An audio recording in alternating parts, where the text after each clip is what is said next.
but we're just not able to see it. So today we're talking all about sowing so we can receive those blessings.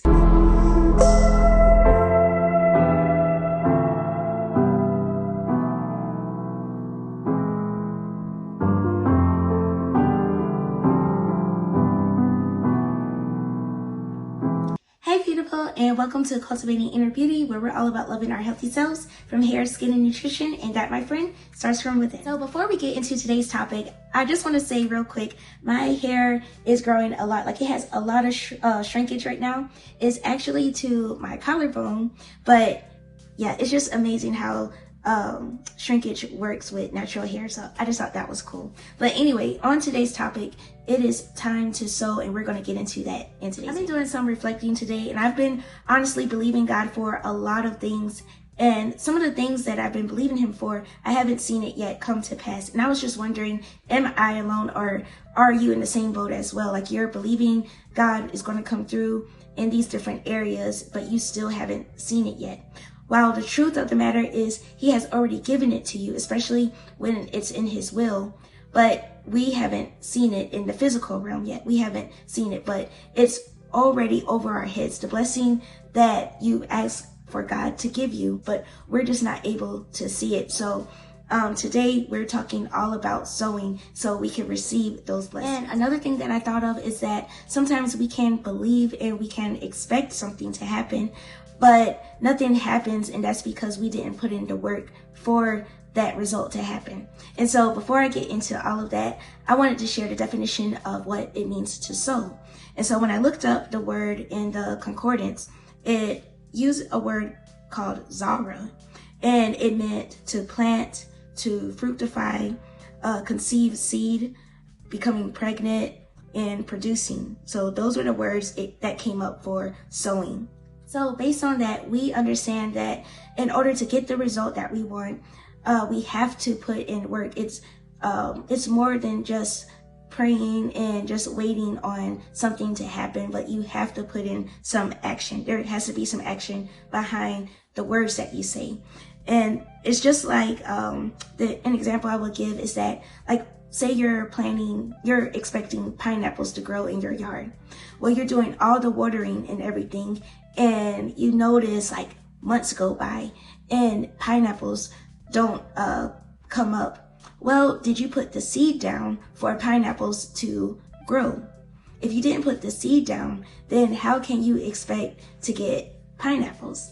So I was thinking along those lines, just looking at everything that I prayed for and just tracking back to see if I actually sown the seed.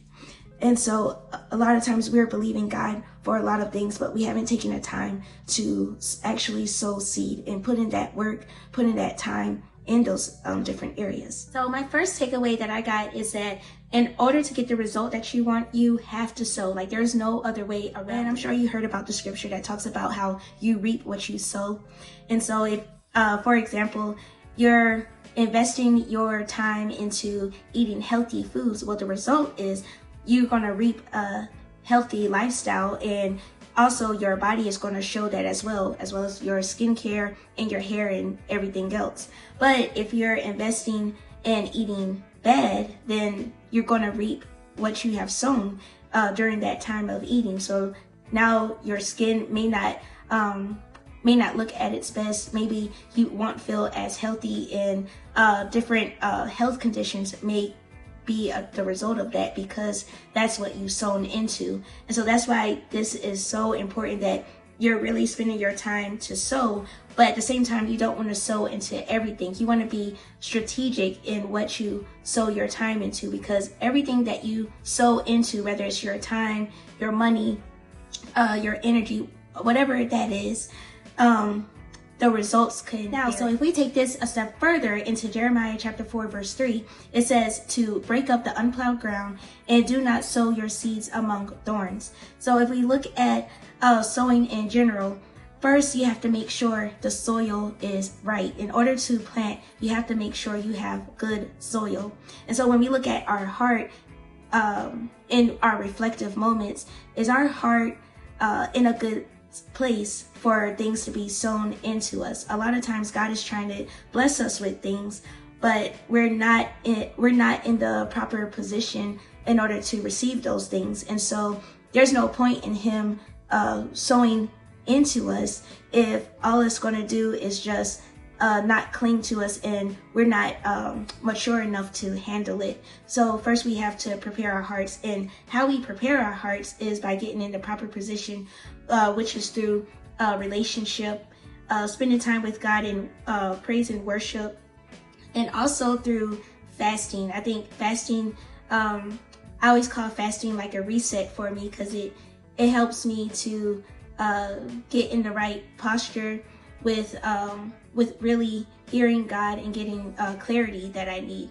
And so all of that takes place, and those are some of the ways that really prepares your heart and really like plows through your heart. When you think of soil, and when you think, if you're a planter, then you have to be in the right location. Like, you can't just plant flowers anywhere, but you have to be sure it's in a good environment and everything. And that takes a lot of work. You can't just plant it because it's an open area, but you have to be sure that nothing is going to hinder the growth from happening.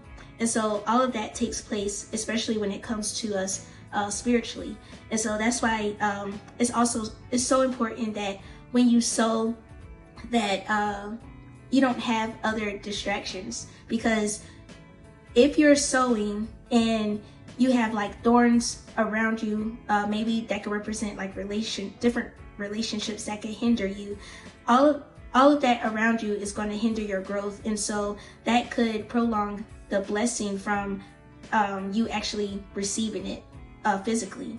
And so you want to get rid of all of those things, but a lot of times we can't get rid of these things on our own. So we need God's help. We need his support. And that comes through fasting and through prayer and through worship. My second takeaway is that we expect a lot, and sometimes it's in the wrong season. And so I was thinking about this, especially like when women are pregnant, you don't want you going through so much to help develop the baby.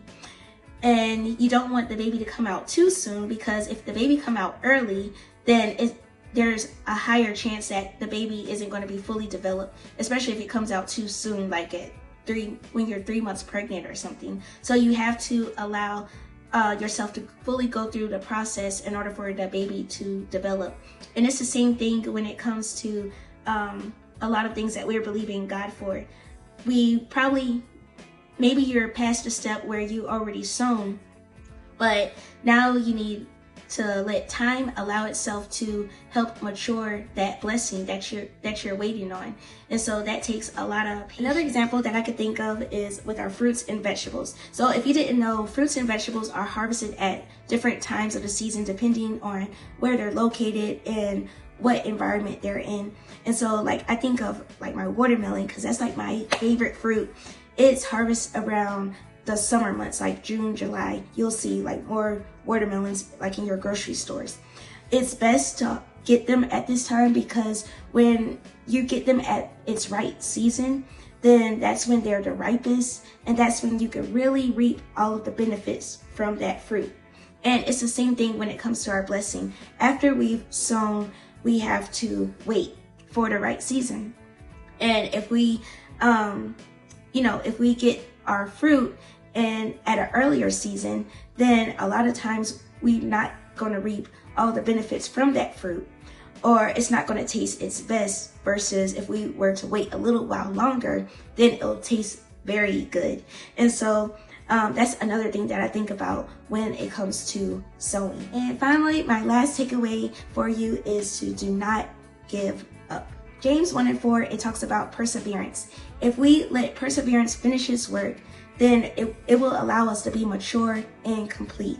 So a lot of times after we've sown, we're worshiping, we're in our proper position.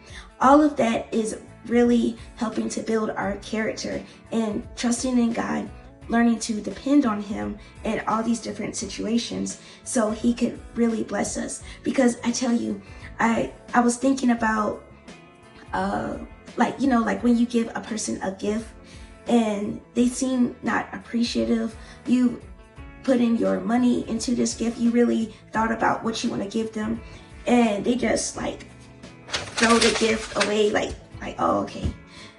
How that would make you feel? Like that would make you feel pretty bad.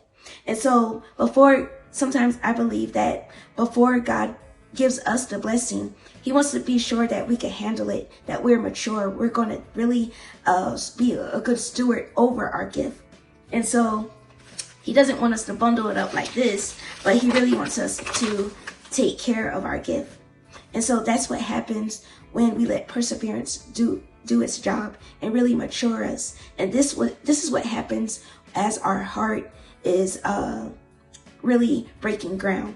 And that's a part of the plowing that takes place, or the cultivating that takes place. So my last scripture I have for you today is coming from Ecclesiastes chapter 11, verse 6. And it talks about how if you sow your seed in the morning, don't let your hands be idle in the evening, for you don't know which one is going to work, or will they both work, both equally work. And so as you invest, like say you're investing into a nutritionist and you're getting like a meal plan, and you just get the meal plan and then you expect to get the result. Well, it doesn't work like that. You have to put in some work. You can't just be idle. So even after you invest, you still have to do work on yourself. You still have to be dedicated to those meal plans that the nutritionists give you, as well as put in work as far as like working out and just being consistent in that in order to get the result that you've prayed for God to give you, as far as having like a healthy lifestyle, or just being consistent in that area. So that was my takeaway when it comes to sowing. I pray that this really blessed you, and I will talk to you in my next video. Bye, beautiful.